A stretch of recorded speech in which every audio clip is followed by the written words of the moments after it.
Yes, sir. Thank you, everyone, for tuning into this installment of the P2 podcast. You have myself and Bryce back at you to talk about some fun things today, some experiences we have as coaches. Thank you again for tuning in. You can catch this on YouTube if you want to check us out, face to face. On Shopify, Spotify, Apple Music, and anywhere else that will take our money. Anywhere else you can find a podcast. So thank you again for tuning in. Let us know what you think. Yeah. Great intro, Chris. Today what we're going to talk about is we're going to talk about some client experiences, notably the bad kind of client experiences, just having some conversations with people who are also coaches. Within maybe like the last couple of weeks, they have vented to me about some poor client experiences that they've had. And they, kind of made it known that it might be interesting to have a conversation that's more public about some things that coaches deal with whenever it comes to clients that maybe clients would not understand if they were to hear them. So hopefully what we can do is we can maybe bridge that gap a little bit between like the coach and the client experience so that we can speak as coaches and make it a little bit more understandable, the difficulties that come with like working in a service-based industry like what we do. Then also more specifically, the coaching industry with working with a very interesting demographic of clients, and kind of how that can be difficult to navigate at times on our end. But figured we could probably start off with some more like specific examples of like weird or unfortunate client experiences that we've had. So do you want to start, or do you want me to start with this one? No, I definitely let you start. I want to reiterate. I think it's a super cool thing. I think that it obviously could be viewed as us like getting on here and just like bitching, which it kind of is. But I mean, Sure. it's also one of those things where, like I think about when I grew up, right, in minority culture, like you didn't grow up tipping, right, because you assumed tip was just that, right? It was actually like something on top of what a person was already receiving, which was being fairly compensated, obviously, from the initiation of it. So, but for me, I didn't know that waiters and waitresses and bartenders made like $3, right? Like, I didn't know that. Like, that's not a popular knowledge unless you grew up in that industry or someone in it. And it wasn't until I started serving that I was like, oh shit, I've been robbing people. Like, like I've been stealing, like, pretty much, and not really understanding, why, someone might feel a certain type of way when you tip them, 2 on the 100, right? And so it's kind of like a peek behind the veil, of what happens on this side, and hopefully lending itself to a place where people understand each other a bit more and then have more reasonable expectations of coaches. I think that's important, right? So like the expectations part of things, like I have written, it first started off as like a series of posts on Instagram, but then I turned it into a longer form article a few months ago. But basically, like, what to expect when you're hiring a coach, right? So whenever I wrote the article, I tried to frame it from the perspective of a client and speak as a client. But at the same time, like there were times during the article whenever I did kind of put my coach hat back on and say, hey, like if you're a client, you can expect this from your coach speaking as a coach. Like these are the things you should not do if you are looking to hire a coach. Like, don't be an asshole. Don't complain all the time. Don't be super negative all the time. Don't think that your time is more valuable than everyone else's. Like, don't check in late and then expect an immediate response. Like, don't text people past 10 p.m. their local time. Like that shit, right? Like just a little bit more respectful and being mindful of other people. But as we get into this, I think that we're probably going to expand really, really deeply on some of those like frustrations and pet peeves that we have with working in this industry, which hopefully will be a little bit more relatable to some other coaches and maybe clients or potential clients or just anybody else who might not understand will be able to listen to it and I guess maybe hopefully relate a little bit more more empathetically with what we deal with. Maybe not, maybe we're just dickheads, but so like my interesting experience, or like one of the very many interesting experiences that I've had over the years working with a lot of different types of clients. I think for myself, it all goes back to like just general respect, right?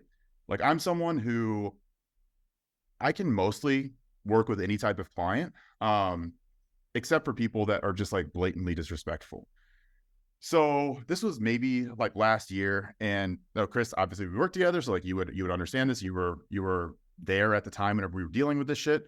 But no, to keep a very long story short, I had a guy who wanted to start with me. He wanted to pay in full for an entire year, which is multiple thousands of dollars, and we have a relatively extensive, and even back then we had a pretty detailed onboarding process for every single client. So whenever someone commits to working with us and they want to get started with coaching, that kind of starts this machinery of get started here, sign this contract here, get your payment information input here, get your subscription set up here, XYZ, basically according to what was discussed with us previously, what you had committed to. So as this guy had committed to paying for a full year in full with coaching with me, I had told him like, hey, dude, like, awesome, let's get this set up. I'm going to be out of town for the next week or so because we were going to be in Chicago for North Coast at that time. Yeah. So I was like, hey, dude, I'm going to do my absolute best to get you all of this stuff before I leave. But if I don't, then, you can expect it on the other side. But, we're not going to charge you until you get your protocols, right? So like, I'm not going to charge you on like a Wednesday and then you get everything on a Tuesday. You basically have like a 6-day gap of paying for service, but not receiving it. So, on our end, we had a couple of miscommunications on the back end, which had delayed the process just a little bit. So I think it was like Thursday rolls around, and I told this dude like, "Hey, bro, like, I'm gonna try and get it to you by Thursday. And if not, I'll, just get it to you on the following Tuesday." And on that Thursday, we had not fully solidified his payment method. So he had not paid yet for the service. And because he had not paid for the service, I was not going to send over his protocols because, that's just the way that we do it. We don't send anything before we receive money. If that makes sense, right? But I was having a side conversation with the guy because, he had signed on. So I was like, cool, man, like, let's get this started. Let's open up a line of communication. Like, you tell me how you're feeling and then we can kind of go back and forth. And he had reached out to me that Thursday morning and said, hey, bro, like, really looking forward to getting started today. Like, if you could send over everything, like, that'd be awesome. I'm going to try and, like, again, get started on this today. So that put a little bit more pressure on me. And I'm like, fuck, man, I really want to get this guy started. I really want him to like have a good, positive first experience of us. And I don't want him to know that we had a miscommunication on the back end, which had delayed things. So in my mind, I'm like, all right, this is annoying. We'll get it covered. But I am going to just go ahead and, take this leap of faith and say, all right, this guy, his word is good. And I'm going to send over his protocol. I'm going to put it together last minute, real quick, dedicate time that I don't have to putting together this protocol, this program, and sending it over. And then basically being like, all right, cool, dude. Like, here, you can go ahead and get started on this. Whenever we get everything solidified on our back end, we'll send over, your contract payment method solidified, and we'll be good to go, and we'll be, even. So did that, sent it over, and we had a festival that weekend. So Friday through Sunday, we're at a festival. We're a little bit off the grid. Get back and realize, okay, this guy still has not paid. He still has not signed this contract that we sent over. So we're trying to figure out what's going on. And I reach out to him like, hey, bro, like, hopefully, you're feeling good about the protocol. Hopefully it's all, working well for you. I'm like, very excited to hear back from you and get some feedback. Have you had an opportunity to sign the contract and also like, input your payment method so we can get everything set up for you and finalized? Crickets. So I'm like, well, this dude was like super responsive before and he was like really on top of shit. Let me just make sure. Let me, keep reaching out to him, make sure that everything's good. Reach out to him again, maybe like a day later, like, hey, dude, just wanted to touch base again. Not sure if you got like my last message, but, have you gotten our contract? Have you, gone in and input your payment method so we can take care of everything? Nothing. So at that point, I'm like, fuck, man, you got to be kidding me. So that is actually what happened. So this dude basically ghosted after committing to pay in full for a year and pressuring me last minute to send over his protocols before he had actually signed a contract or gotten a subscription payment method set up and put in place. Obviously, that's not something that we do, But in that case, I just wanted to get it all knocked out and sent over because we had actually had the miscommunication. So yeah, this dude basically, again, he took advantage of me. So Yeah, took advantage of me being super nice and trusting and sending things over without receiving compensation and just assuming that a good deed will actually be reciprocated. But it definitely was punished in that instance, and I learned a very hard lesson about the service industry. I mean, I knew it, but I learned it really, really, really hard that day of like, you cannot trust that people will always do the right or moral thing. So dude basically just took advantage of me and my time and said, fuck off, bro. Thanks for that. And never heard from the guy again. yeah, I meant to ask. I don't know if I ever followed up.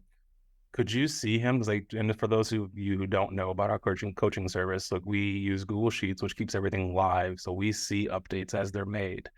Were you able to see him working on his end at all? Like, was he in there like doing shit?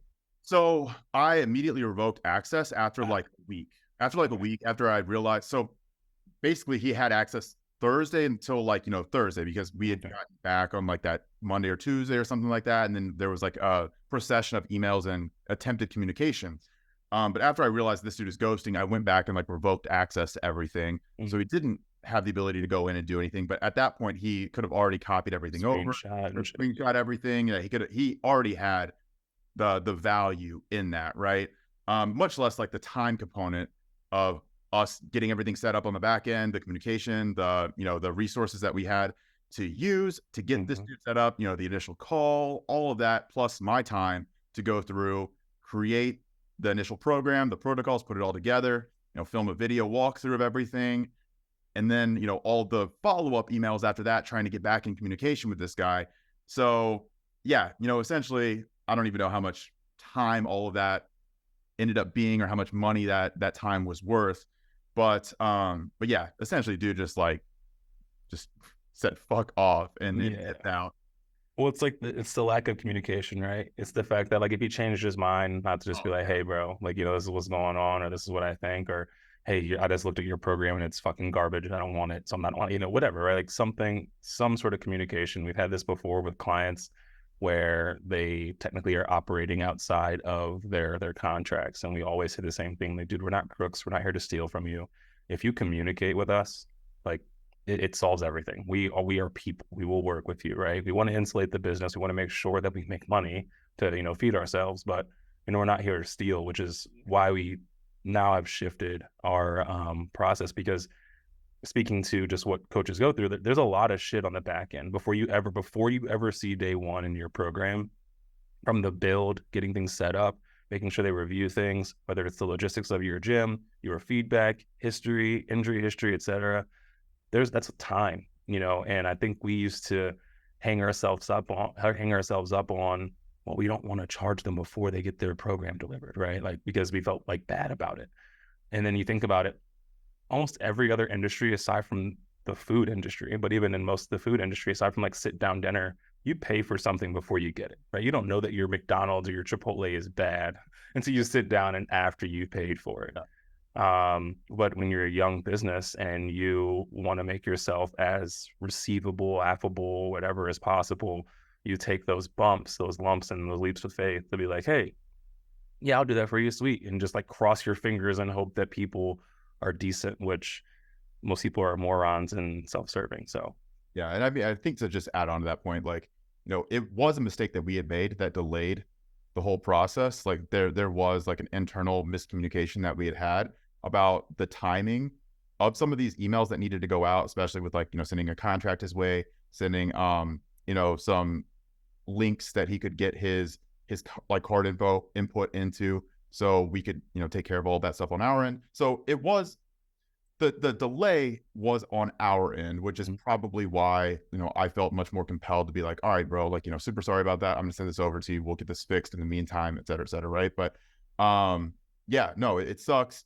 And you were speaking just now about like people don't understand the time and effort that goes into everything before getting their first protocols, their first programs. Um, you know, even expanding that out of just like what we do with like just training, right? Like you can talk about that with nutrition, You can talk about that with like any kind of like, hormone consultation. Like if you're working with someone to like, rectify any hormone dysfunction or imbalances, like they're not just throwing together some, supplement. Well, I hope not. They're not just throwing together some like generic supplement protocol and being like, hey, good luck with this. I would imagine that there is like some back and forth going on. There's probably a call. There's probably like some blood work that's being sent back and forth. And with that, they're probably spending a good amount of time like combing through that, figuring out like what is going to be best for you and your individual circumstance. They're probably putting all that together in some kind of like welcome package or some kind of like protocols for you, specific to you. And I mean, anything that is a service-based industry, it's not just the final product or program or protocol or whatever that you're receiving. Generally, there is a good amount of work that goes into all of those preceding steps. And even if there's not at that point, there has been a lot of work or time or investment that has previously gone in to making it that frictionless and that smooth and that minimally time consuming now. So I think that's something that like a lot of people really don't understand about like what we do. And, even for myself, whenever I've worked with other coaches or if I am, going to someone else for some kind of service, you only see that receivable, right? Like that's the only thing that you're really being able to touch and experience to feel the value of that. So it's often lost just how much value you might be getting leading up to that final point, that final deliverable. And I know that for us, like even just like the internal communication, like the time that we spend, the money that we invest in getting like systems put in place, like automated emails or payment processors or document or not documents, but like contract platforms, like those types of things. Like it's not insignificant. It's not at all. Plus the actual time that you have to dedicate to putting together all of the protocols and programs. By the time the client sees it and gets it the first day, I mean, there might have been the equivalent of like 2 or 3 hours Right. that have been put in between the coach and like the admin team and just different people that have touched that at different points in that process.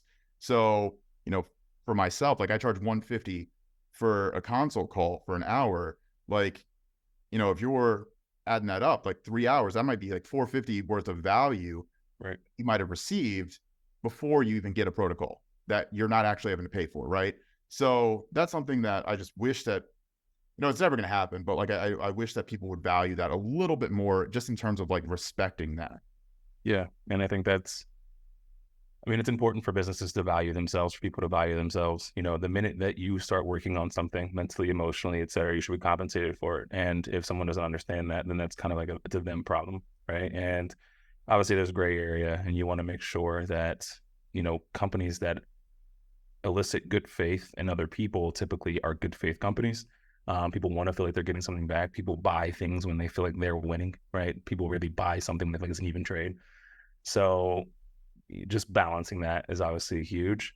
Like I said, people might never understand what goes into the back end. And like, even for us, like I know we make fun of like the other companies that may or may not just ship PDFs out to people, right?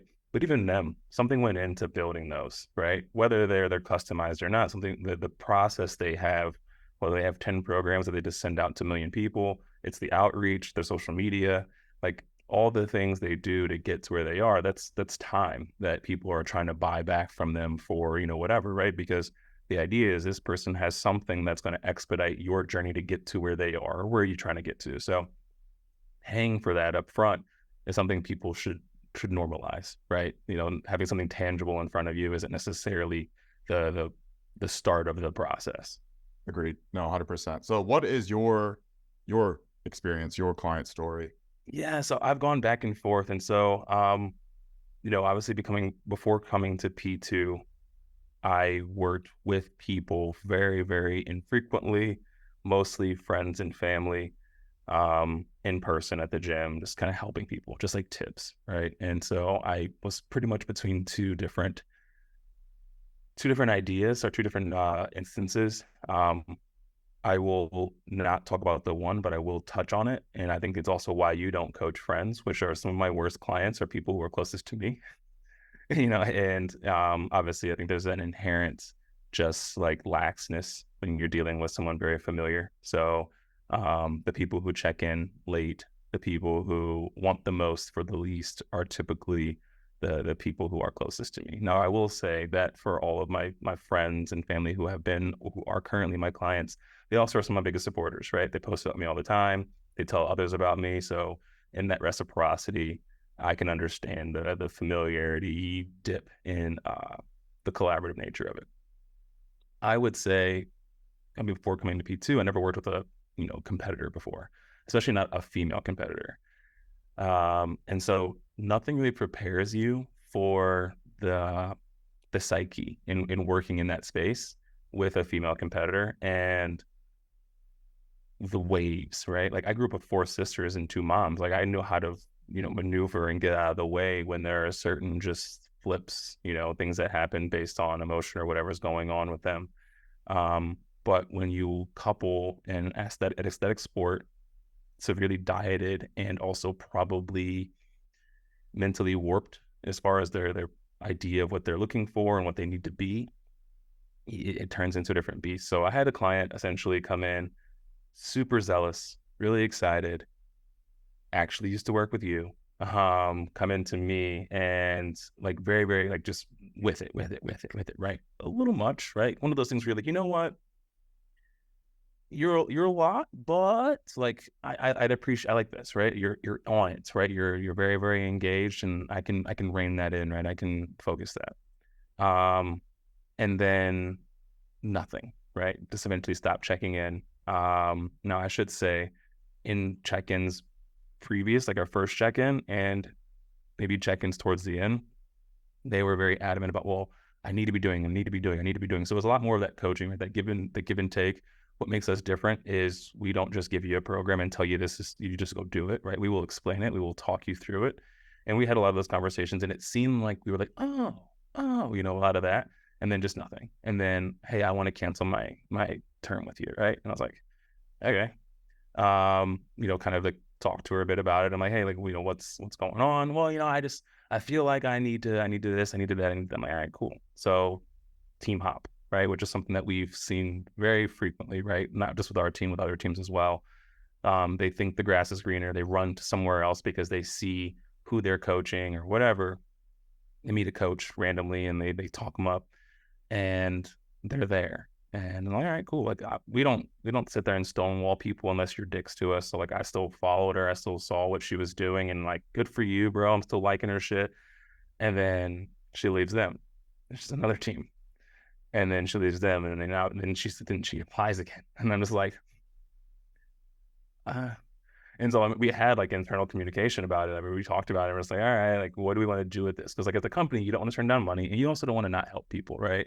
But I think there's something to be said for the commitment for coaches like us, for a team like ours, where we don't just ship out programs. We're not a numbers game. Like if we wanted Bryce, myself, we could sit there and say, you know what, fuck it. We have the programs. We're going to put them all in PDF form. We're going to drop our prices to $150 a month. You get, 200 character emails and 2 videos a week that we will review. And we could have 500 clients. And we could do that, right? The service itself would go way down, right? Like people would not get near the value that we provide. But our stress levels would also go probably pretty far down as well because our investment would go down. So we care a little less. You don't ride that emotional wave with, the hundreds of people that are coming in to work with you because you don't know, they're just transactions. But when you have a company like ours where it's like, nah, dude, I already invested a lot of energy into you. Like, and now I have to like think about if I want to do that again. And so you start to learn, like that was probably my first lesson in one, energy appropriation. So tempering expectations when new clients come in, right? Because I think it's natural. People get into coaching mostly because they want to help people, right? They're passionate about something and like, I can give back in this. But it's also very easy to get really invested in like, oh, I see your potential and I want you to just do what I tell you and I promise you'll get there, right? And then they don't, and then they don't, and then they don't. And it's hard to just like turn that switch off because when you turn it off, it's like, well, fuck it, I don't care anymore, dude. Like, do whatever you want to do. So her coming back, I mean, eventually we were just like, no, like everyone's like, no, we're not going to bring her back in. which sucks because like I don't want to not help people, and also protecting the company, protecting the service. It is really important. And I started to witness it a lot more. You would hear that rhetoric where people would kind of get tagged as like, no, they just hop, right? The minute that they're unexcited about something, the minute that the enthusiasm or motivation behind joining a team is gone, they are already scouting other places. And it's something you have to be watchful for, because when you do invest, the energy into onboarding a person, you're excited, they're excited, you're investing. Our check-ins are not skim, here's a video, skim, here's a video. It's like, okay, we're reading, we're updating, we're putting specific notes in, we're commenting, there's camaraderie there, we're joking, like we're showing up, right? We're not just passively in this. And so to have her kind of go, oh, I'm not excited anymore, fuck you, see you later, and then do it to 3 other people and then come back and go, well, and not address what happened. I'm like, to me, you should know, like, this should be a conversation was like, hey, I didn't believe before, but I do now. I know that you guys are better than everybody else, and I want to come back. That would have been a different conversation. But you just pop back up. I'm like, what are the chances you do it again? This is probably pretty centered to like who you are as a person, and I would rather not have that headache. What do you think drives that? Like that desire to consistently almost like search for that grass is greener effect of going from one coach, thinking or expecting it to be something, and then as soon as that excitement wears off, they're like, well, fuck this, I need to go somewhere else. They jump to some other coaching service or some other coaching team or some other coach, and then wash, rinse, repeat, do the same thing there, and then over and over and over again. Like, what do you think drives that? I think we see it a lot with like competitors, Mm-hmm. but is there anything that you've really noticed with that? Yeah, I mean, I think 2 things drive it. One, the lighter of the two, is the lack of collaborative expectation. The fact that, you have to give back to this process. A coach cannot go do things for you. And then expanding on it slightly deeper is the fact that people think that a coach will get them somewhere. In a bubble, I think a really expert coach with an undriven, unself-motivated client will be completely stalled far more in relation to a shit coach who has a really motivated client who wants to see success and has that drive and that grit, right? So I think that analogy paints the picture of like when you're looking for a coach, whether it's a business coach, a training coach, whatever, like they have answers to questions that you would otherwise have to learn through lessons of loss, but they do not have the ability to do it for you. You still have to show up and execute. And I think people show up and they go, oh, well, I don't look like her. I don't, this idea, what I'm supposed to be right now is not happening. So it must be them. And I'm like, 90% of the time, and I'm going to say that for like good and bad coaches, 90% of the time, it's probably a you thing. I even say for people who get bad coaches, I'm like, as much as I think that bad coaching is perverse and very, very just, there's an overwhelming abundance of bad coaches out there. I also think that there's an overwhelming abundance of bad shoppers out there. Like, when you go into a store and you look at a computer, you open it up, you figure it out what's going on. Is this gonna fit me, right? As opposed to just like, I don't see a picture of a MacBook and go, I want that one. Right? Like, I want to know what the fuck it does, right? And so, but weirdly enough, we get into this space where I think it seems like it's overcomplicated. So people go off pictures. They judge by, oh, well, this person has 4 pros. This person is a pro. They can make me pro. Yeah. That's a you problem. If you tell me that coach was a bad coach, I'm like, yeah, I could have told you that. And also, it's your fucking fault. Like, you didn't vet, right? You went off pictures and appearances and stuff like that. And so I do think that the majority of the onus in that situation falls on just a lack of responsibility in how you are procuring the services that you're getting. So, I definitely think that there's just a complete lack of ownership, both in the preface of it and also in the process of being coached. Yeah. And I think one way of framing this too is like what we do is much closer to being like an advisor or being a consultant than for us going in and physically manipulating the situation for clients, right? Like we're not a plastic surgeon. We're not going in there and we're not scalping the fat off your body. We're not implanting muscles in specific places that you want them implanted. We are not doing that. We're not physically manipulating anything. All we're doing is we're giving you the tools to be able to do that yourself. Right. So a lot of that is more abstract for sure. And some coaches are a lot better at being able to transfer these abstract ideas and principles and habits to their clients. A lot of them care much more than other coaches. A lot of them are more intelligent and know their shit better than other coaches. So you can have really, really good coaches who are really, really good advisors or consultants for their clients, right? But at the end of the day, the client has to do the work. Right. And like what you were saying is a lot of like the consumers are just, they're bad. It's like, I don't know if it's necessarily bad. They're just misinformed, right? And I think a lot of that does come from this competition of service providers, like within the industry, right? The coaches. So whether it's individual coaches, whether it's coaching teams, there is this almost race to the bottom in terms of trying to undercut everyone else and saying, oh, well, I offer this for cheaper. I offer this for, a better contractual agreement. You don't have to Right. commit 3 months. We'll do month to month. You don't have to sign a contract at all. But we also are giving you more value. We're guaranteeing that you're going to achieve your goals. Look at all the pros that we have on our roster. How could you not? Like, again, it's this race to the bottom. It's not being realistic. So whenever you're saying all of these things publicly and you're painting this extremely rosy picture, all of these misinformed consumers are seeing that, and they're living an experience with one coach or one coaching team. And they're like, well, it feels like this should be cheaper. It feels like I should be getting to my goals faster or for less effort. And they're telling me that I can do that over there. So let me go over there. And then they go over there and they're realizing, oh, well, maybe the reality that they were painting isn't actual reality. Maybe they were just trying to sell me something. Mhm. So it's not always the grass is greener situation. For sure, sometimes you're going to be able to leave a coach and you're going to go to someone else and be like, holy fuck, this is so much better than what I was just experiencing. But for what we do, it often does take a good amount of time to be able to actually change those habits, to be able to like get our clients to internalize the consulting, the advising that we're giving them. So until that happens, like we can't really do much for them because again, we can't go lift for them. We can't eat for them. We can't take supplements for them. We can't sleep for them. We can't manage stress for them. We can't do all of those things. So at the end of the day, we can only give them the tools to be able to do the things for themselves. But yeah, if you are a poor consumer, if you're someone who is looking at all these coaches and saying, oh, fuck, like, I'm missing something.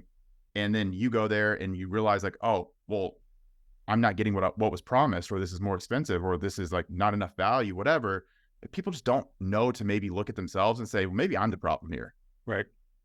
I mean, And okay. yeah, I mean, no, I was gonna say like that typically is the case, right? Yeah, there are some coaching services and coaches that overpromise and underdeliver, and I mean that is a big problem, But at the same time, I would say that the poor expectation management that a lot of clients go into coaching agreements and relationships with, that's probably a bigger issue. Is they just go in expecting the world to be delivered to them on a silver platter that costs $5 a month, and Right. that's just not reality.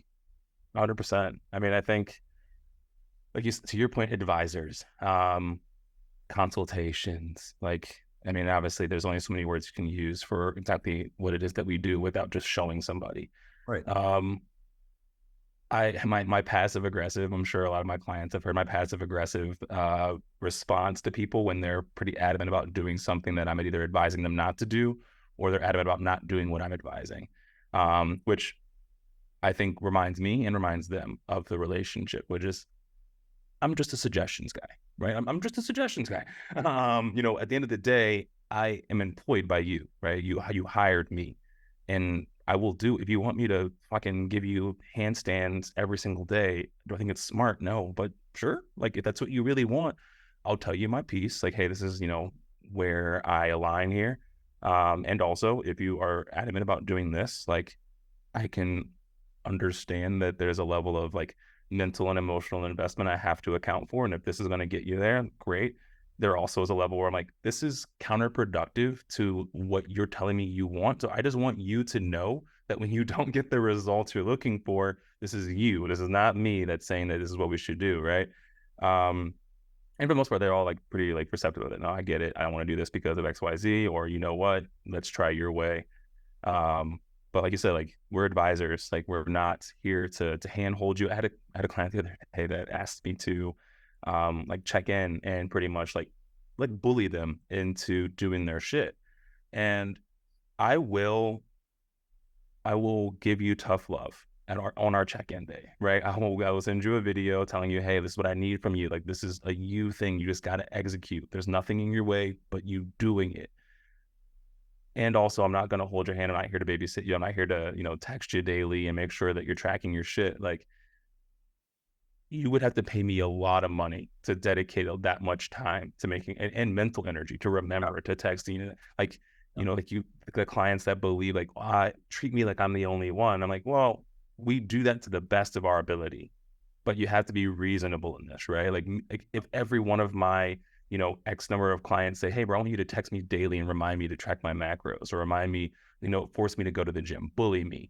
Well, one, any coach that's doing that is probably teaching terrible, shitty fucking habits that are going to haunt you later on. Like that's not how you want to be motivated. You can't shame someone into doing something.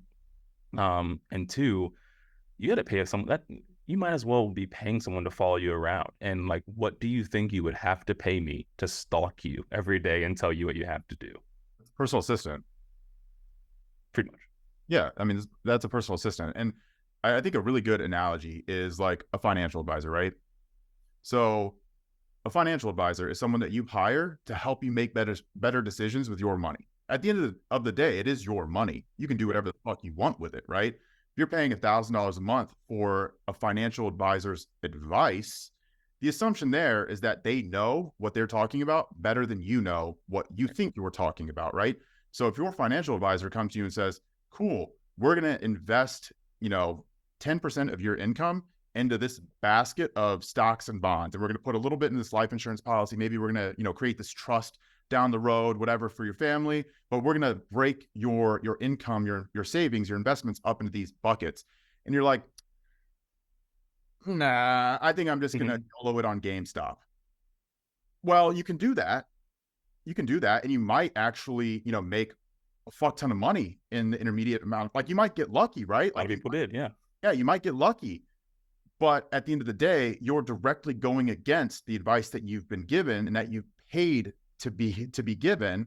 So if you lose all of your money, that's your own fucking problem, not your financial advisor's problem, because they're being paid to give their advice, their professional advice. Granted, just like coaches, not all financial advisors are good or really know what the fuck they're talking about. A lot of them have different incentives. So that's, besides the point. But at the end of the day, if you are paying for someone's expertise and you don't listen to it, that's your own fucking problem. That's not anything on the coach. That's not anything on the consultant or on the advisor, right? You have to know what advice to take and when to not listen to your own impulses and your own shitty, internal monologue, because that's what you should be paying for someone to come in and say, hey, don't listen to that. Listen to me instead, because I'm the voice of reason here. Right. Well, listening to your internal monologue is what has gotten you here. Exactly. Yeah. That's what has gotten you overweight. That's what has gotten you into the position of your body is injured and broken down, and you're upset at yourself whenever you look in the mirror and all of these things, right? So like maybe outsource those decision making to someone else, or those decisions to someone else. But I do like actually what you were just talking about with what was that? What were you just talking about a second ago? I made a mental note and now I just forgot it. Jesus. This happens to us often. Yeah. What I was talking about, the client that wanted the personal assistant aspect, right? Someone following someone around. Bullying. Well, just in general, I think you were talking more so about like the time that people don't necessarily understand. Like if they want you, here we go. It's clicking now. We made it back. Yeah. So like treating everyone as if they're the only client that you have. So we've run into this issue all the time, right? Where there is this almost like assumption from our clients or from anybody who is asking for a chunk of our time that they are the only person that we are dedicating time, energy, expertise to. Mm-hmm. When in reality, we have 50 other people, 100 other people that are thinking the exact same thing as that person. And that becomes increasingly challenging for us to manage not only on a time perspective, but also energetically, right?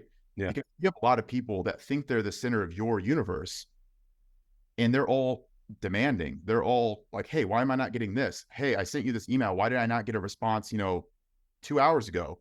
Well, you sent the email 2.5 hours ago. What the fuck do you mean? Like, I have a Right. lot of other shit to do, right? Mhm. Or this expectation of, hey, like I sent you an email this morning, like asking for an update for my protocols or my program or whatever. And I didn't get anything. Why didn't I get anything? Well, it's like, oh, well, for one, you didn't check in on your scheduled check-in day. So that threw my entire week off because I have everything very explicitly and meticulously planned so I can get all of my client work done. I can also get all of my other work done. And I can also live a normal life like a fucking human being should be able to. So by you missing your check-in day, you have thrown a wrench into my week. So don't expect to get your shit bumped up in my priority list. Like that doesn't happen. And also, it's not a 10-minute detour in my day. Yeah, for someone who is waking up fresh with nothing else to do in their day, it might take 10, 15 minutes. But if I'm trying to get a bunch of other shit done and I'm tired, I'm fatigued, I'm, tired of looking at my computer, I want to do other things. The last thing I want to do is look at your fucking protocols, your check-in. It's not going to take 10 minutes. So I Right. have to convince myself to go look at it. I have to get myself into that state of mind to be able to go in and get your shit done. And a lot of times there's task inertia associated with that, right? So I speak about this all the time. Like task inertia is a really, really big issue, especially whenever you're someone like what we do, where we're not just doing one thing all day, every day. We're bouncing back and forth between a lot of different types of tasks and trying to manage all of those, which is why we have to batch things, which is why I have Mhm. days exclusively for client check-ins. So if you don't get your client check-in done on like a Sunday or a Monday or a Wednesday or whatever it is, don't expect that shit to be done on a Friday whenever that's not Right. dedicated to client check-ins on my end, because that's not fair to me. Because then you're asking me to basically rearrange my entire weekly schedule to accommodate you. That's not a just 10-minute detour. That's a weekly fucking wrench thrown Right. into my entire plan. So like that's something that always throws me off. Or like I'm sure that you've had instances at times where like people have tried to communicate with you or like send you a message or something and maybe you've been a little bit delayed, so they like text you, they DM you, they email you, like they try and connect across every different medium possible. And it's Mhm. like bro, like whenever I see this, I'm gonna get back to it. What do you want me to do about the other two fucking places that you're blowing me up? Like what do you want from me here? It's It's just, crazy. yeah, it's just this like, it's this complete misunderstanding of like what I guess like a coach is supposed to be, right? Like a coach is a human. Like we're not robots. We're not just someone that you fucking put an input in and you get it. Like as much as we want that, Right. we definitely prefer to be immediate and have zero latency with our turnaround time. But we are human. We get tired. We have to prioritize not only work but also like our personal lives and our own health and sleep and all that stuff. So whenever we have clients or even non-clients who don't understand or don't respect that, or like really try and monopolize a lot of our time and energy, it is like such a fucking challenge to be able to do that and also like put a smile on throughout the entire thing. Well, it's tough because you don't know what you don't know. And because we know that, we don't know if a person is taking advantage because they're just trying to siphon off as much as they can before they have to, pay more. Or if they're just like, this is what coaching is. And there's a part of me, and definitely for me being fucking homeless for, the last year, my schedule's been all over, right? I've been on the Hawaii time zone and then hopped into an Ohio time zone, then from an Arizona time zone, then traveling and like never having, I didn't have a desk. I didn't have a place where I was working every single day. So you talk about task inertia, like on top of not having a morning routine and not knowing if I was going to be sleeping in the same bed the next day, there was the aspect of like, okay, well, where am I going to work? And then can I find like a conducive space to work? Will my fucking isms kick in when the fucking desk is too high and the chair is too low, like shit like that. So, all of that affecting my productivity. And it's funny because I found in that time I got a lot of grace from a lot of people. There were several times where like I'm already emotionally just turbulent, right? Going through personal stuff.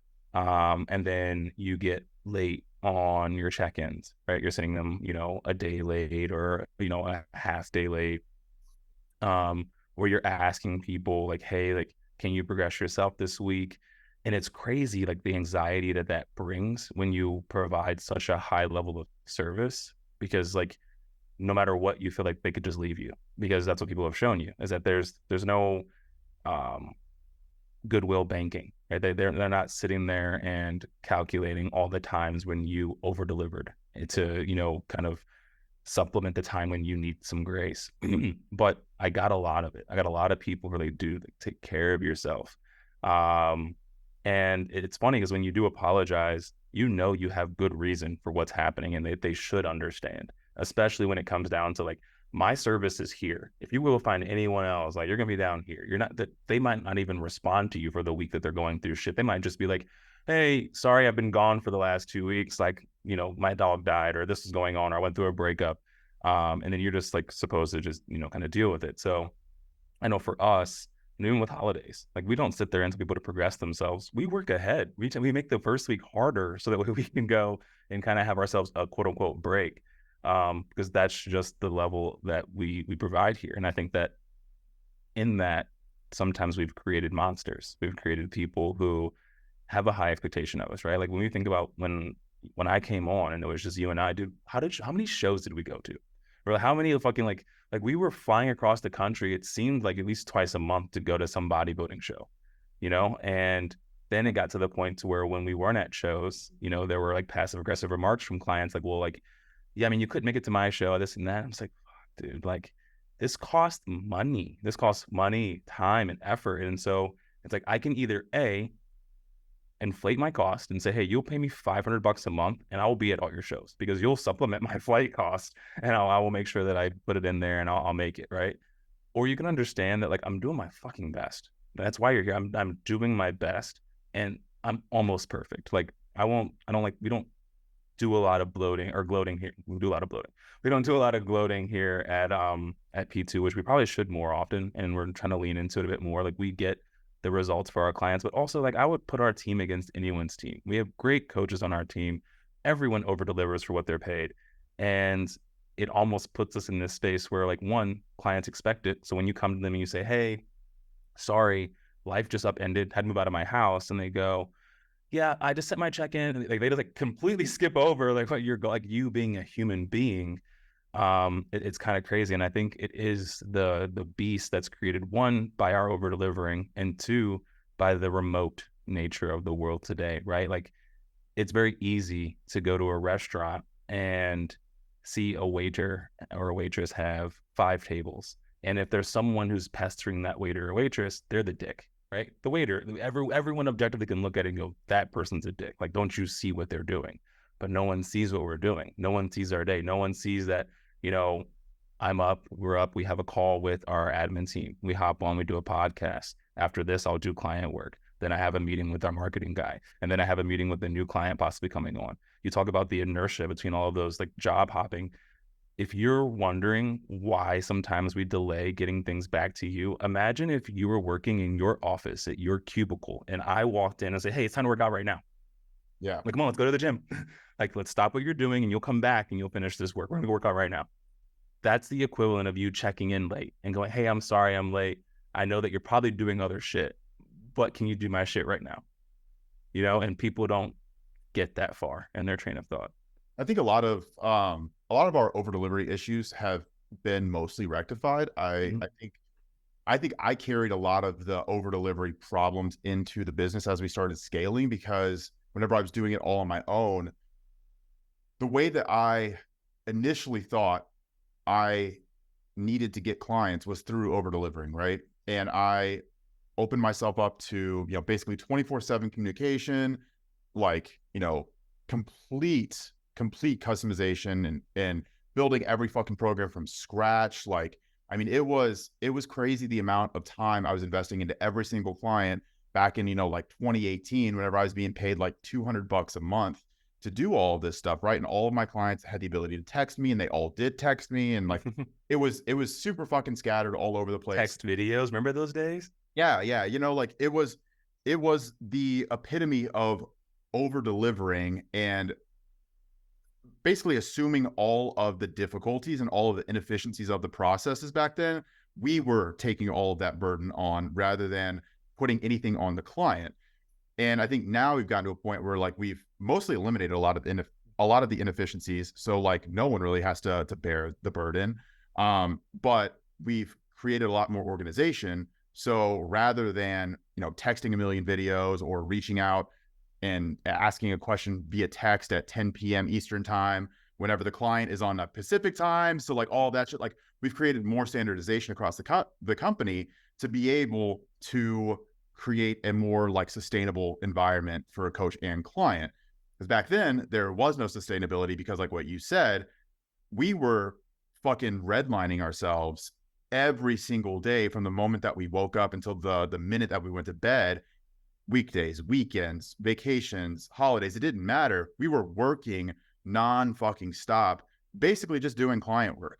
Right. And yeah, like, it was really difficult because if there was ever a time that something was not perfect, whether we had something personal going on or there was an emergency or, we're traveling and there's like a problem with the desk height and desk chair and like all that shit, it was like such an outsized stressful situation for us because we basically needed everything to be perfect on our end with our schedule to be able to actually accommodate all of the client work that we had to do.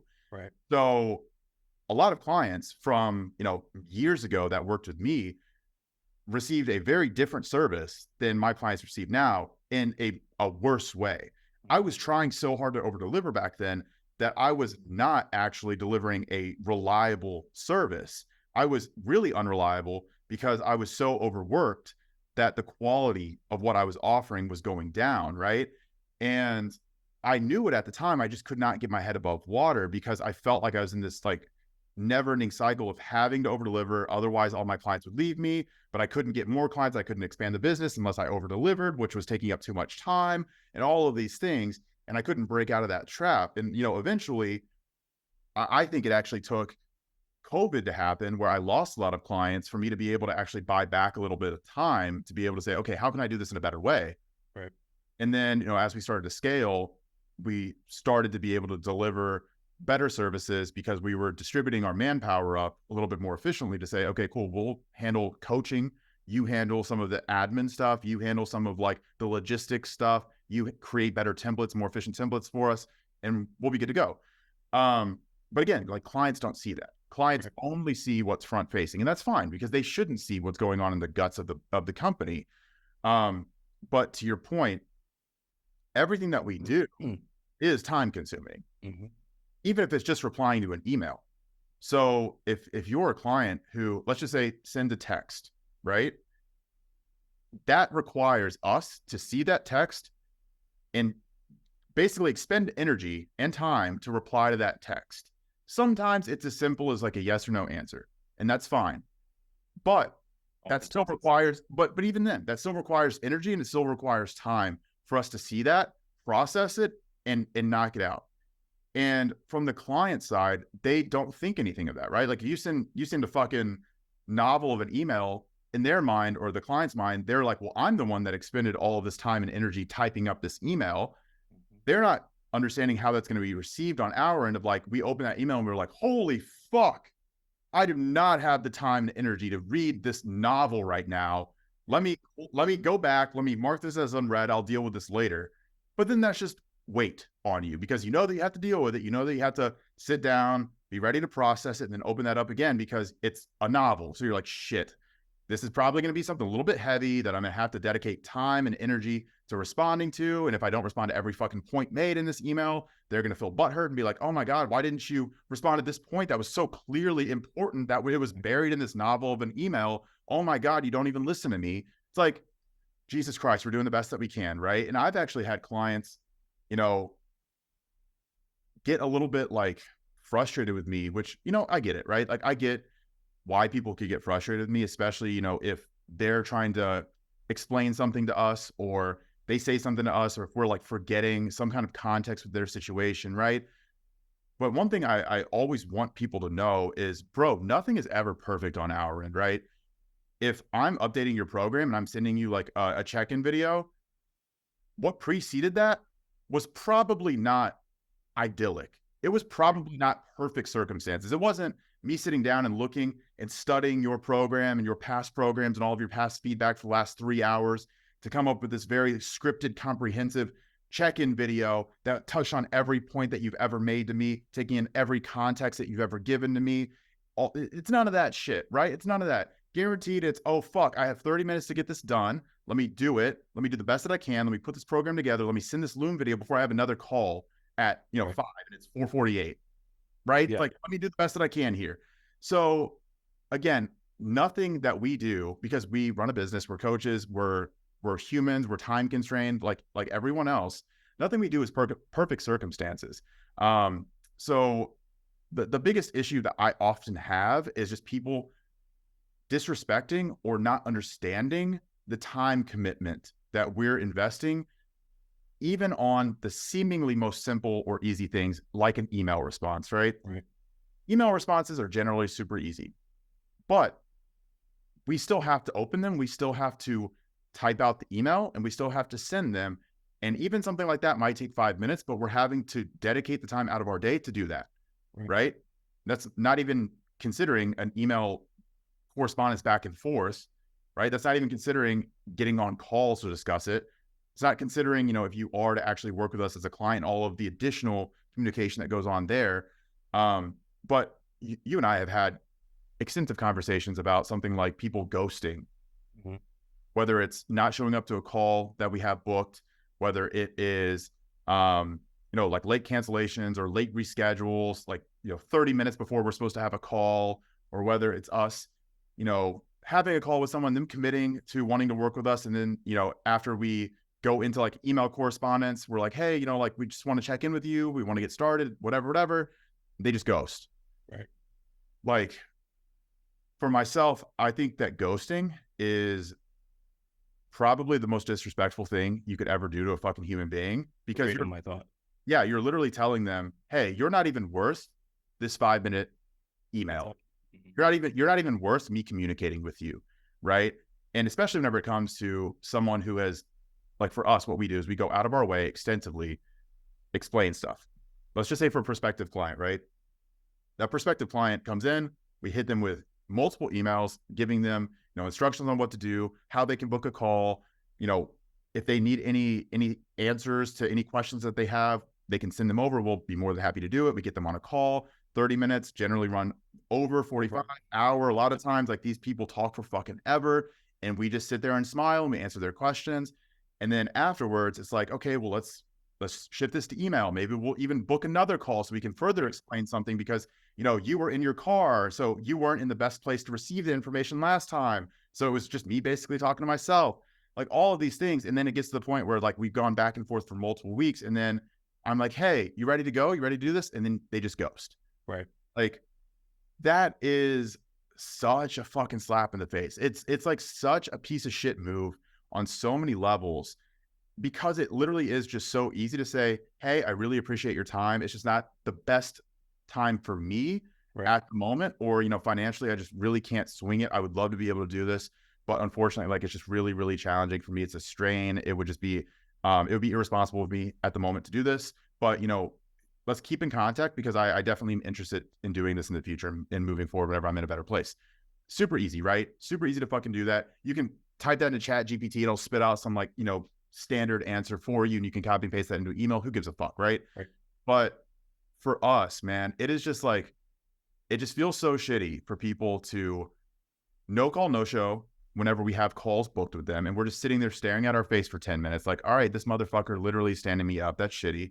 Or if we go through a lot of back and forth with a client, we're trying to get them, ready to go. We're answering all these questions for them, and then trails off, ghost, nothing. They never reply to any emails after that. It's like, man, imagine if we were to do that to fucking you. Like, imagine if whatever your place of work is, whatever you do, right? Let's say you're a waiter. Imagine whenever you come to pick up the check, your table is fucking gone. your table's gone. So you don't get any tip, but also the restaurant doesn't make any money. And you just wasted all of your time catering to them, being nice to them, for them to basically be like, haha, fuck you, bye. Right. Same thing. We're fucking getting dine and dish every time that happens. But I truly think people don't understand, because I don't think it's just people being malicious. I think it's just they don't understand. And for them, it's just a much easier decision to be like, well, I'm just not going to reply, versus I'm going to tell them that I'm financially not in a good place to do this right now. Yeah. Which, to the latter point that you just made, that like, you don't have to tell someone. Like I could get the embarrassment behind saying I can't afford this. So don't, like, you don't owe me an explanation as to why you're not going to show up or why you're no longer interested. Just, hey man, thanks for your time. This is not a good time. Thanks for your time. I'm not interested anymore, but I'll keep you posted. Yeah. To your point about like the way, like I would say it's probably closer to you showing up, sitting down, introducing yourself to the waiter, ordering all your food, and then just bouncing, having it come out. Because now it's not like you even got a product. Like everything's wasted. Everything's fucking wasted. The food comes out, there's no one there to eat it, right? I don't get paid for it. The guy in the back made it for no reason. You waste your gas getting there. Exactly. Everyone's just fucking, it's just all wasted fucking energy. And I view it as disrespectful, and I don't actually view it as like people not being malicious so much as it is to our, more recent podcasts. People are selfish and they avoid awkward conversations because it'd be hard for me to tell you that until you know, which is why me as a salesperson, you as a salesperson, we're like, get them on calls. They can't say no to you. We understand that, right? So we actually gave you an out. You can DM me, bro. You can email me. Like, you have several emails you can just respond to and be like, hey man, I know I was all giddy on the call, like, yeah, fuck yeah. But like, after thinking about some things, now you can do it all. You can say whatever you want to say now, because you don't even have to read my response, but at least you let me fucking know, right? Like, there's a supreme level of disrespect in ignoring someone's time. It's the reason why if you no call, no show to your work, it's a fireable offense. You can work at McDonald's. If you don't show up, it's a waste of everyone's fucking time. It's disrespectful as shit. So, I think the reframing of things, and I think it just comes from a general like level of empathy. Like, I want to understand what this person's life's like, and so I'll give you guys a quick little just inside, right? So I told you guys what Bryce and I's day is like. Well, let's just imagine, we used to ask our clients what they did for a living, and maybe that's something we can do again.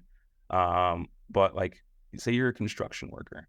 Well, what Bryce and I's day used to look like if we were construction workers, where we would get up in the morning and we would chop down the trees. We would build the axe that we chopped the tree down with. Then we would cut it into the 2x4s we're going to build the house with. Then we would build the house, and then we would frame it. Then we would paint it. And then, like, end to end, like true Steve Jobs, Elon Musk, like, we were the customer service people. We were the sales people. We built the product. We serviced the product, right? Like, if you're an insurance sales rep, you're just selling policies. If someone has a question or a claim, they don't call you. They call the claim people. If they have a question on their policy, they call the customer service people. We were everything. And I think that is lost on people. Like, you get to go home after you work for whoever you're working for. We get to put on the CEO and owner hats when we get done with our product, right? We don't get to go home, quote unquote. So when you just frame it for whoever you're working with, whether it's a solopreneur, right? A coach that's just for themselves, a coach on a team, like, realize that the product, their face-to-face Loom, is not the product. It's not the finished everything behind the scenes of what they're, involved in. Typically, they're probably wearing several hats. So when you talk about that inertia, to you guys listening, it might sound like, dude, it's a fucking text message. I'm like, dude, no, it's not. It's me stopping doing my job to now shift and do a different job that you don't actually have to do in your own workspace. Someone wants to talk to you, they call a service rep, they call someone else. They have to try really hard to get a hold of you. I've tried to get a hold of some of people like like, I have to go through 4 or 5 different channels before I can talk to someone and give me an answer, because they do just that much to make sure you can focus on your job. And I think just reframing it for people in that aspect is they kind of get out of that space of like, I'm the only one, pay attention to me. And like, speaking about waiters, construction workers, I wrote down earlier as I was thinking, I was just like, is there a person who in the service industry, right? As we talk about like overlap between us and maybe other companies. I obviously worked in the service industry in several different capacities. Waiter, I sold shoes, Halloween costumes, medical devices, insurance. But I'm thinking like, okay, waiters, they don't go end to end. Retail, that's not end to end. No one does But end it. Like, I mean, so even us, even like we're not creating the technologies that we're utilizing in the business, right? Like that would be true end to end if we're building the computers that we're using, if we're building the that's fair. software that we're utilizing to send videos, and we're building the phones that we're using, like that's end to end, right? We're more end to end than most, is what I guess Oh, I'm for trying to sure. get at. Well, we're Yeah. more comprehensive. Like our job description, our total job description is much broader than most Mm-hmm. people, right? So like, for example, a text message is just a text message until you realize that me personally, I have to schedule time on my calendar, on my daily planner to look at my phone and reply to text messages and reply to Instagram DMs, right? I have to put time on my calendar to remind myself to fucking eat, because if I don't, then everything else will be subsumed by the shit that I'm doing, because I am not able to appropriately divide all of the tasks that need to get done into a single day, including texts, emails, Instagram DMs, calls, you name it. All of these fucking things that people think in on its own singularly is small. It's a very small unit of time, of energy. But whenever you add that to someone's already overflowing plate, it does have a much more outsized impact on their energy and their time. And I agree with you, right? Like it's very similar, kind of like to what you were saying of, we're basically creating everything from scratch, and we're cutting the trees down, we're building the axes, we're using the axes to cut the 2x4s and building the house and all of that stuff. So imagine all of that, and then we build this fucking gorgeous house for someone to just come and like fucking burn it down Yeah. after all of that time, right? Like that's the equivalent of someone ghosting us at this point. Like we're trying to build you a beautiful house for you to move into, and then you come by and just fucking light it on fire and run away. Like that's the equivalent of ghosting after someone has put a lot of time and energy and effort into you and helping you and putting themselves out there and saying, "Hey, I'm here for you. I want to help you. I will give you my time. I will give you my energy. We can jump on a call. You can email me if you have any questions. Like I want to be able to be here for you and help you." And they're like, "Great, great, great, great, great, Bird." Right. Right? It's fucking shitty. And we've had these conversations with some other people, especially I have. Like I've had it with like Tyler Yee a couple of times. Um, but the awkwardness that happens whenever people are asking you a lot of questions who aren't clients, Mm-hmm. and they're trying to get value from you, and they're asking for your expertise, and they're not paying for it. And then whenever you say, "Hey, like actually this is something that I charge for. So while it's been great to have these conversations with you and to answer some of the questions that you've had, you know, you're basically asking for something for free that I charge for. So if you want to work with me, then let's go ahead and get that started. I would love to be able to work with you and make this more formal." And then you put that out there and then they ghost, right? Right. So it's like, well, clearly you were trying to take advantage of me being nice, which is really trashy, right? Because what they could have said is like, "Oh, wow, I really appreciate that. Like, I just don't have the money right now." Mm-hmm. So that will then hopefully get the point across, like, "Hey, maybe don't ask so many fucking questions if you're not ready to pay for the expertise that you're demanding," right? Right. Because that could be going towards something else that will make that person money. That expertise can only be divided up so many times. But like for what we do, I think that it is really important that we continue to maintain like a really, really high standard of care throughout the entire client process. And we make sure that everyone is cared for, everyone is nurtured, everyone has what they need. We're available as often as we can be. Every time we communicate with our clients, it's done with a tone of like respect and like praise. And we're trying to put ourselves out there to be as available and as helpful as we possibly can, because we are in the service-based industry and that's what's expected of us, right? Right. At the same time, I do think that it is really important for people that are not on our end to understand that if you come into this world of ours, you're not the only person inhabiting it, right? There are a lot of people in this domain with us that also occupy our world. Right. And if you come in and you start trying to monopolize our time, our energy, our bandwidth, then that means that someone else that is inhabiting this world is going to suffer. Not even just us, but the other people are going to also Mm-hmm. suffer because you're coming in and you're not saying, "Hey, I'm N of one." You're saying I'm N of one, to the X power, because Right. then it's going to take all of that energy that could be spread out more evenly, and it's being monopolized by one fucking person who thinks that they're more important than everyone else. The reality is, yeah, you're paying for a service. Everyone else is also fucking paying for it. They all have the right to the same amount of time, attention, bandwidth, energy from us as you do. They're all paying for it, right? But like what we've talked about before, whenever one person comes in and is problematic or takes more time or is shitty, all of the good clients subsidize that one person. Yep.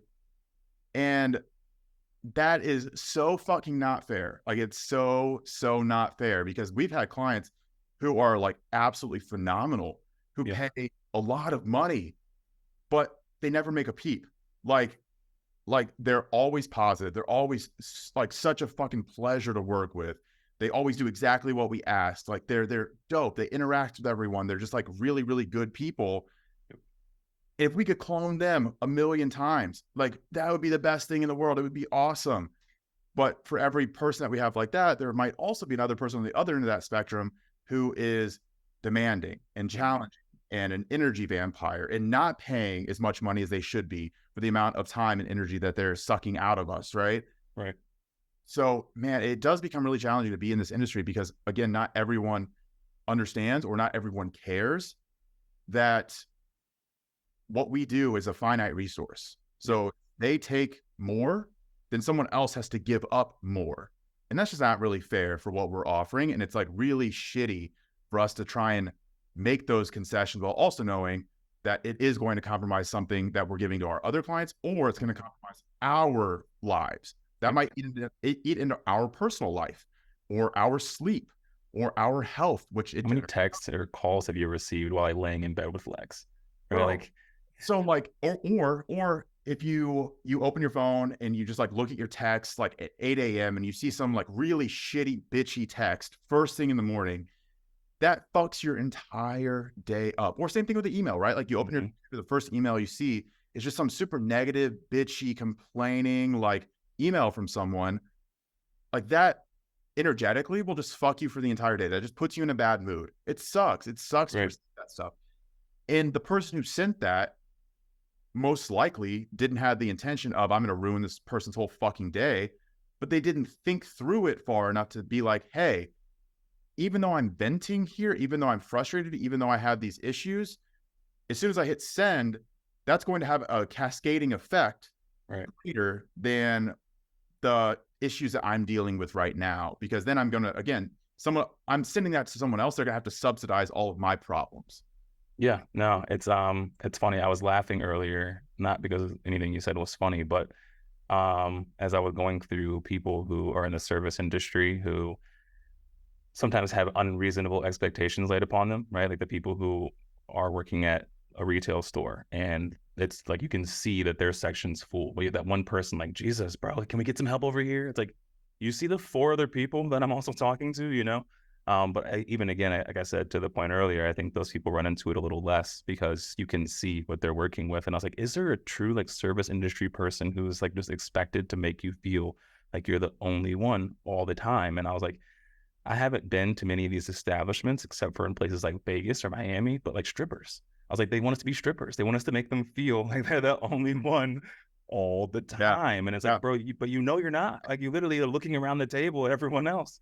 But like, that's what it sometimes feels like, where it's like you forget that, dude, like this is a business, this is a transaction. And yes, there's inherently a much more personal touch when you're talking about, like I mentioned the text getting earlier. Like, I don't want you to not send me a text, venting about what you're going through, especially if it's going to impact Right. our collaboration, right? However, if I'm laying in the bed with my girlfriend and you text me at 10, 11 p.m. my time, one, that's just completely like unreasonable, right? You shouldn't be doing that. It's very inappropriate. And then especially if the context is like very, very personal, it's like, will you put me in a space where now, like, not only is this outside my realm and energetically where I want to be right now, but two, like, I have questions to answer now because she's going to be like, why is she texting you? Like, what does she want? Like, why does she feel like it's okay to text you right now? And you going, it's what they all think is not a good enough answer, right? Like, I know you've been there, I've been there. It's a weird place to put people in. I think that everyone others our job. And I think people initially assume a level of ease. Like there's a prestige in doing what we do. And there is. I'm very thankful to be able to do what we do. Like I know you and I talk about this. We are lucky to do what we do. And also it's not an easy job. It's not a job. It's not, and it's also still a job. It's still a business. It's not something that we're just like hunky dory running around town doing whatever. Right. So framing it as such. And I think a lot of things that we've done in systematizing the business and standardizing the way we work with people and how we interact has helped with that. But like, you canceling a contract early, it's no different than you going to Verizon and telling them you don't want to pay the rest of your lease out, bro. Like there's a payment for that. You can't just stop paying your bill. You can't leave your phone somewhere and just go, I don't want this anymore. Like there are responsibilities there just as there are to us. Yeah. And again, like the example of trying to get out of a contract that you signed early, right? So that's a great example because as soon as you sign a contract for, let's say, 12 months, that money is already accounted for. That money is already, there is already a use for that money because that's how businesses run. So if you commit, $3,000 over the next 12 months, for example, whatever, that $3,000 is already, it's already tagged. Like it's earmarked. We know what we're going to do with that $3,000. We're planning to be able to use that. If you pull the rug from under us with that shit, or if you're like, you know what, actually, like I think I'm not really feeling it financially, I can't really swing it anymore. Well, that sucks. We're like super empathetic of that, but like you also signed a contract, and because you signed a 12-month contract, you also got a discounted rate. So there's a disconnect here, right? If you did 2 months of your 12-month contract, well, a 2-month rate might have been 2x what that 12-month rate is. We're Right. discounting for the longer commitment, right? So people don't understand that, and they're like essentially that is the equivalent of like taking money back from our savings account, right? We're like, okay, cool, we're putting this money in our savings account. We're earmarking this for an investment in the business. And then if a client is like, actually, like 2 months out of 12, I hit a tough spot. Like, I'm not really feeling like training anymore. Like health isn't really a priority to me these days. Like, it's really difficult for me to get to the gym. I think I'm just gonna, how do I cancel this? You're like, well, you signed a legal contract. Shit's fucking binding. Your name is right there. What do you want from me? It says in the contract what happens next. If you want to get out of this, you have to pay 50% of what's outstanding. Like, I'm sorry about that. I know that's really difficult, but you signed the contract. Like what you said, you're not going to go to your bank if you come on difficult times and can't fucking pay your mortgage. They're not going to be like, oh, well, good thing we'll let you keep the house if you give us, your fucking dog. Like banks don't give a shit about that stuff. Trade. Yeah. It's like they don't give a shit about your fucking sob story. They're like, well, actually, this is a business. You signed an extensive contract whenever you agreed to pay this mortgage with the interest that is tacked on as well. Sorry about it, but if you can't pay it, we're going to foreclose on your fucking house and we're going to take the house from you. How about that?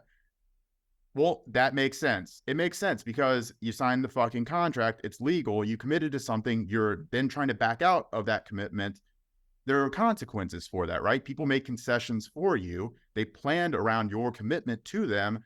If you want to break that, there's a consequence, right? Yeah. And that's shitty. That's shitty because things do happen and we're understanding of things happening, which is why we're always like, yeah, talk to us. Let us know what these situations are that are forcing you to want or need to break this commitment to us. Our assumption is always, well, you're not a bad person. You're not just doing this because you're a fucking dickhead. There's probably an underlying reason. So just communicate with us because you doing this is making our lives really challenging as well because we're trying to figure out what the best route is. Obviously, the contract says one thing. We could be a dickhead and say, well, yeah, like, sorry about it. Fuck off. This is what the contract says. 99 times out of 100, we're going to be like, hey, we're not going to be a dick. We're not trying to steal your money. Like, but just let us know how we can work with you on this, right? We'll figure something out. We'll make this easy or better for both parties. The difficulty comes in whenever people try and ghost, whenever they try and, deflect, they try and like make up sob stories. They try and do all of these things. And it's like, this is a business. It's a fucking business, man. And like, we're trying to run and operate this like a business. Yes, we want there to be that homey feel. We want there to be that personal touch. We want you to feel like an individual, feel like people care about you, because we do care about you. Like, this is a very intimate setting, very intimate relationship of what we're doing. And that's part of the value that we offer. At the same time, you can't forsake that intimacy, and you can't just like cast that away as soon as it's beneficial to you to be like, actually, I'm breaking this contract. Sorry about it. I'm dipping the fuck out. You got to like respect it both ways. And that's where I think we've always run into trouble, where on our end, we always hope that people are going to be professional, that people are going to be respectful, that people are going to understand that we're trying to run a business. And then what always happens in practice is like, man, just fucking make it as hard as you can on us, don't you? Jesus Christ, man. It's like, for every person that gets into like this 3-month negotiation on like a contract status with us, we have another person that is like in and out, like, oh yeah, like I think I want to start next week. Oh no, never mind, something came up. Oh, actually, like I'm ready to go again. Like, when can we get started? It's like, Now. yeah, it's like, holy shit, guys, like just help us a little bit, and we can help you. No one seems to understand that, but I think that really goes back to like the selfishness and like just the feeling of being the center of their own universe, that main character syndrome, like what we've talked about. It's challenging, right? It's very challenging to overcome that. It's challenging to bridge that gap. With what we do, it's easy to see through the lens that we're the coach and that we also have our own struggles, that we're humans. From the client's end, it's easy to see how they can view it as, well, I'm paying for a service. This service needs to be delivered to me at the time I expect it, with the quality that I expect from it. And if there's ever a problem, it should be solved immediately. I get that. I get that, right? I understand how that could be the case. At the same time, if you are a fucking dick about it, that does not incentivize us to want to help you. I would say, because I mean, I would hope that someone would say, well, hey, like, if I'm like, hey, I'm sorry, I'm not gonna get this today, whatever, right? And they're like, well, this is what I'm paying for. I expect you to do X, Y, Z. But I would say, well, the rebuttal is that we actually give you a lot more value than you pay for. Like, so like if you're asking for that, like I am giving you exactly what you're paying for. If anything, I'm still giving you more than what you're paying for, and what I'm viewing as a underperforming space, right? Whether it is, oh, I missed this note that you made or whatever, right? It's like, you can buy a shoe and you can expect that shoe to, cover your foot. But that's about all you can expect from a shoe. There are degrees of, grades of shoe, right? You can buy a really great running shoe, or you can buy a fucking van, and you can't expect to go run a mile in the van, bro. I'm sorry. Like, if you have to understand also what you're paying for. And I think that, again, I think there's just a big gap in what people think they're paying for, and then what they believe they should get for what they're paying for, right? Like, it's that space between, oh, hey, this is what this is worth. This is what I'll give you, though, right? Like, you gave me $200. Technically, it's worth like, this much time, and maybe, rudimentary program, and I'll walk you through it occasionally in a couple of videos. But it's like, we don't have a video cap, for instance, right? We don't have an email cap where you can email us as frequently as you want to. There's no character limit. There's no, submission limit on videos. If you overdo it, eventually we'll be like, hey, dude, listen, I don't need to see the entirety of your workout, right? However, like, I have baseline clients that send me more videos than progressive clients. Progressive clients pay more money, but there is no video limit, per, bar there. They don't know that. They don't know that, hey, listen, you sent me 13 videos last week and you need all these things looked at. And it's a lot of work because technically you're not super sound. Realistically, I should be charging you more money because your check-ins take me longer. I have to do more manipulations in the program because I have to regress this and push this and move that and add this and then go over all the, things that I changed. It's like, you should be paying me my progressive cost. Like, you should be paying me more. How do you bridge that? You hope to bridge it in understanding. You hope to bridge it in like a person realizing like, hey, I'm only paying you this, right? I understand that I'm getting a deal here. Even when people want to break contracts, I would respect it if someone came in immediately like, hey, I know I signed on for 12 months. It's been 6. I don't know what's in the contract, but I am willing to pay the difference between what I would have had to pay had I signed on for 6 months versus what I took advantage of by signing on for 12. Might not go over super well. However, I appreciate the reciprocity and understanding that you got a deal, bro. Like something, what's going on? This fucking dog, bro. I can't even hear. Finley, come here. I don't even know what you were saying. No, I was just talking about the idea of reciprocity and understanding the value that you get, right? Like if you know, hey, I paid for this, I'm taking this, how do I bridge that gap? Like just being mindful of that. Even like broaching that conversation, you're like, dude, fuck yes. Like, thank you. Someone who gets, hey, you got a deal, bro. I think that again, that's just lost on a lot of people because, like you said, main character syndrome, selfishness, they just are very centered in their own experience. I was doing this. I don't want to do this anymore. I committed this long. How do I quit? Not how do I make sure I make them whole so it's easier for me to go ahead and leave. Because I understand that they gave me something in the beginning. And so, I don't know for you, like I think I have one client out of the dozens that I have that messages me thank you after their check-in. And it's a very small thing, very, very small thing. And it's not that I need it, but I notice that person every single time. I notice that person because it's an insignificant fucking email. You can just go about doing your thing. I didn't ask you for a thank you. I didn't, but just thank you. Thanks for the feedback. Thank you. I'm just like, that's kind of dope. It's kind of dope. I've said this before. I've had the same thing happen to me. I mean, I've been doing this for a really long time, so obviously it's happened to me, on more than one occasion. But every time you get those emails of just want to let you know, like, I really appreciate you. I appreciate like everything that you're doing. Like, my experience has been awesome. Like, et cetera, et cetera, et cetera, whatever. Right. That impact is like, it counters all of the negativity that we deal with every day, all the bitching, all the moaning, all the complaining, all of like the just shit that you have to deal with in a service-based industry. And anyone who's ever been on this side of things, whether you're a bartender or a waiter or, in HR, yeah, like anything, because the majority of the time you're dealing with people who just are dicks. They're dicks, or maybe that, Entitled. yeah, maybe they're not even dicks. Maybe they're just like, they're just indifferent. They just like, cool, like, I'm just going to get this from you. I'm going to do my own thing. Like, not really going to care too much that this is a human being on the other side of this transaction. And we've talked about that before. We're like, this is a business. Like, these are transactions. We understand that fully. We understand that, right? But if you want to be treated like a human being, we also need to be treated like a human being. Mm-hmm. So if you expect us to go into these interactions with any type of like emotion or empathy or understanding or like listening to you, then we also would like there to be some acknowledgement that we are a human being on the other side of this, right? And we don't need that much, like what you said.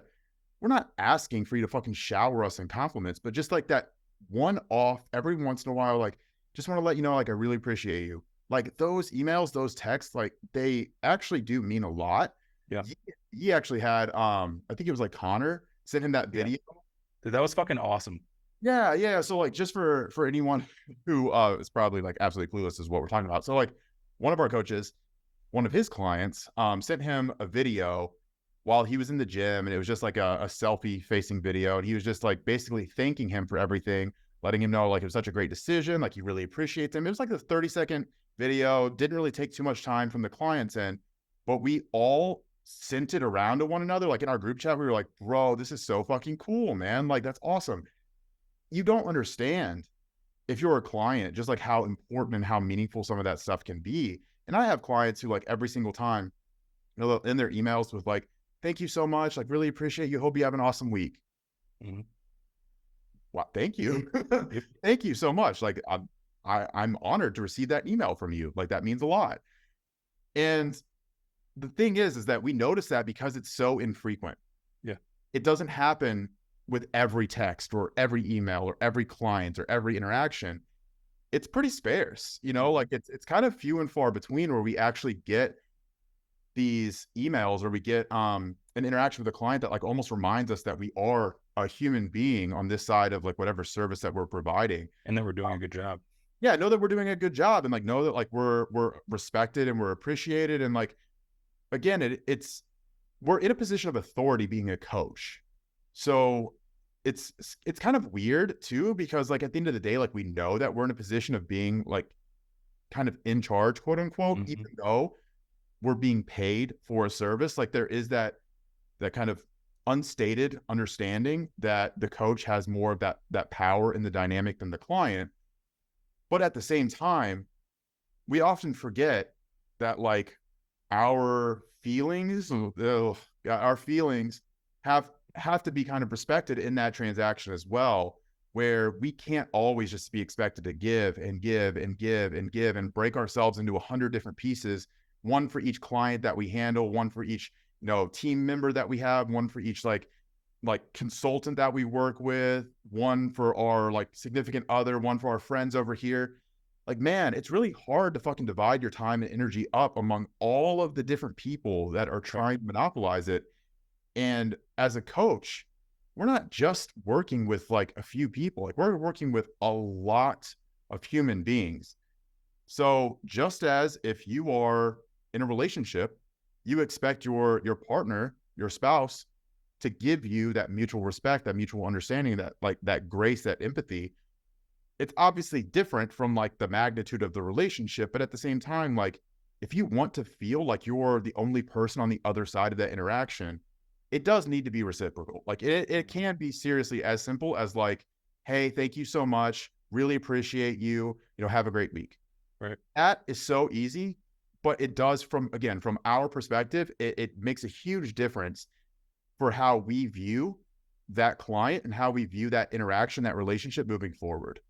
Yeah. I mean, I'll say I don't have very many bad clients. And even in, we've been lucky here at P2. I think we have clients who were bad clients because they were actually bad clients. Like they were not good at being clients, but not very many bad people. Right. I haven't come across very many just like people. I'm like, hey, I wouldn't even speak to you if I saw you. Like, I don't like you. Don't come around, Um, you know, but when I've had those interactions with people where they're just not great clients, they only have a lot to say when it's criticism or it's negative. They're not really appreciative of the other side of things. And, their criticism also rides the wave of their emotions, right? One week, this is great. One week, this is terrible. And so you're like struggling to try to fucking stay on this roller coaster and just like still provide and not ever point out like, hey, like you're kind of contradicting what you said 4 days ago, like I've working with those people, I find myself subconsciously finding ways to cut corners. Like, okay, how do I spend less time? How do I spend as little time as possible talking to, interacting with, or working with this person? And I find people who I'm like, I have baseline clients who pay me grandfathered pricing, so they're underpaying for even the service they're getting, but they're so fucking pleasant every single time. It's just, yeah, yeah. I spend more time there. I'm laughing and joking, and their loom is fucking 10 minutes of conversations. I'm hitting every single point, and I find ways subconsciously to over deliver because I really value that person and their presence. Obviously, ideal world is they pay me what I'm worth, and I continue to uphold that level of service, and they continue to be the ray of sunshine they are on my client roster. But it's just interesting. I don't think people recognize like what that feels like, to be appreciated, especially, like I want feedback. Tell me if something I'm doing is not working or it's like driving you a different direction. But remember, just like serving, like you work with a waiter and you're ordering food, the last thing you want to do is bitch the waiter out before your food comes out. You're like, trust me, as a waiter, the last thing you want to do is bitch me out while ordering or waiting for your food. Like, I control your service, bro. What makes you think that even subconsciously I'm incentivized to continue to try to provide you a great service, right? So keeping that in mind, I think is just a common sense thing that is lost on a lot of people. I think they at times can use us as avenues to release something, right? Like I'm stressed out at work and this and that, and my boyfriend or my wife or this or that.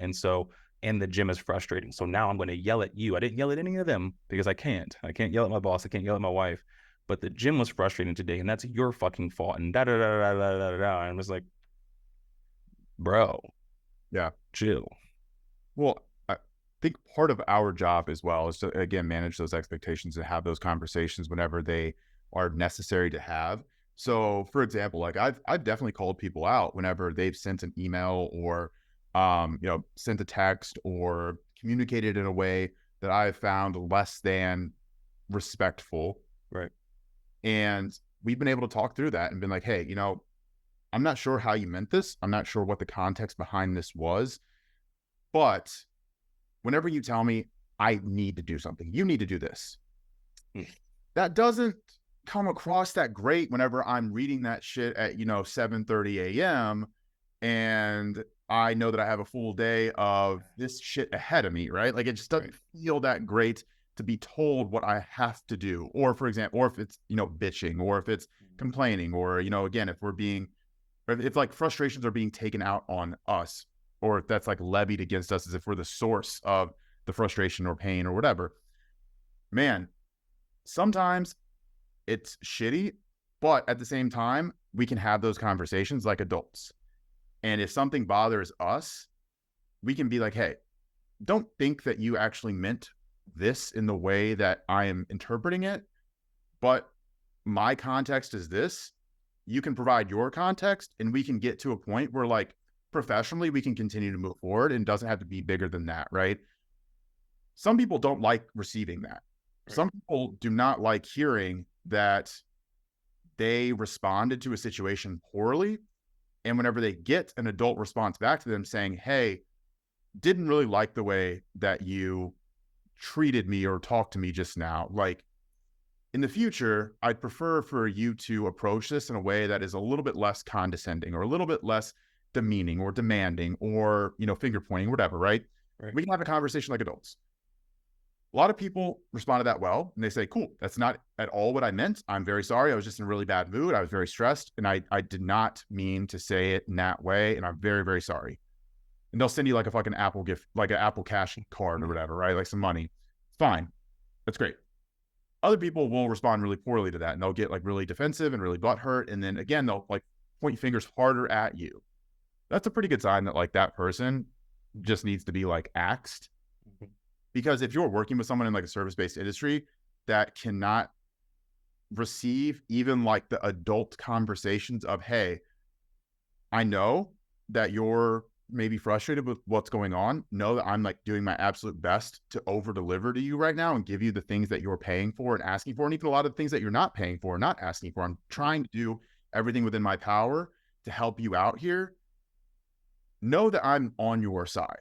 If you feel like I'm against you, then we should not be working together. Right. And if you're going to treat me as if I'm your enemy or I'm like this impediment to you reaching your goals, we probably shouldn't be working together either. But if you want to find common ground and we can talk about this like adults and we can move forward and be professional and also maybe even friends, I'm cool with that. But if that's not an option, then we need to figure out a way to dissolve this, right? But you're still going to also pay me my money that I'm worth. So either that or, we figure it out. But I think that that's something that's really challenging to do. And even for us, like whenever we have to call clients out, like it's not an easy thing to basically be like, hey, bro, you can't talk to me like that. Hey, this is inappropriate. This is disrespectful. This is, XYZ issue that is not going to be able to continue, right? Whatever.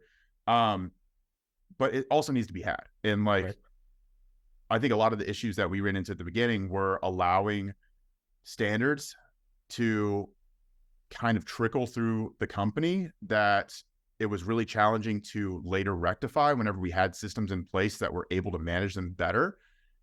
And then we had to like retroactively go back and try and fix some shit that like had already become calcified in the company with expectations and communication and like just, the general shit that we had to deal with. But luckily now we've got to a point, I think that like we can talk to people in a way that we're not like nervous that if we have this conversation, they're going to like, dip the fuck out and never like, respect us again, or, we're going to lose money from this, or they're going to tell their friends that they hate us and they had a really bad experience. I don't think that we're worried about that stuff anymore. But at the same time, just respect is such an important part of any relationship, especially professional relationship, especially a professional relationship that is as intimate as a coach-client relationship. Yeah. I think the one thing you want to almost like shake them and say is like, dude, I get paid on how happy you are and how much progress you make. Like, I'm not against you. And even if we're misaligned, even if I'm doing something that you think is not necessarily the best, or maybe I'm approaching something that puts you off, or approaching something in a way that puts you off, if you still remember that all of my intentions, all of my motives, all of the things I'm doing are aligned with the idea of getting you to the place you want to go and making you as happy as you can be with, Chris with P2, then you realize, okay, wait, he's maybe misdirected here. Maybe there's something that we're missing or we're not aligned on. So I can approach this conversation less like an immature child and more like two people on the same team who just don't happen to think the same, which is perfect, right? Like, as coaches, we're ever learning. We ask each other questions, we listen back to our clients, and we incorporate the things they give us. We're reading new material, listening to other coaches, talking to other teams to just kind of bounce ideas.